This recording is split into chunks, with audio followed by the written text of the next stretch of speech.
The outlook wasn't brilliant for the Mudville Nine that day. The score stood 4-2 with 1 inning left to play. And when Cooney died at first and Barrows did the same, a pall-like silence fell upon the patrons of the game. A struggling few got up to go in deep despair. The rest clung to the hope that springs eternal in the human breast. They thought if only Casey could get a whack at that. They'd put up even money now if Casey were at bat. But Flynn preceded Casey, and also Jimmy Blake. And the former was a pudding, and the latter was a cake. So upon that stricken multitude grim melancholy sat. There seemed but little chance of Casey's coming up to bat. But Flynn let fly a single to the wonderment of all, and the much despised Jimmy tore the cover off the ball, and when the dust had settled, fans saw what had occurred. There was Jimmy safe at second, and Flynn a hugging third. Then from 5,000 throats and more there rose a mighty yell. It rumbled in the valley and it rattled in the dell. It pounded on the mountain and recoiled upon the flat. For Casey, mighty Casey, was advancing to the bat. There was ease in Casey's manner as he stepped into his place. There was pride in Casey's bearing, a smile lit Casey's face. And when responding to the cheers, he lightly doffed his hat.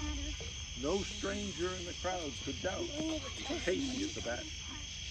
10,000 eyes were on him as he rubbed his hands in dirt. 5,000 tongues applauded as he wiped them on his shirt.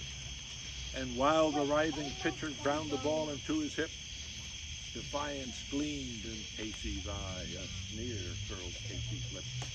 And now the leather-covered sphere came hurtling through the air, but Casey stood a-watching it in haughty grandeur there.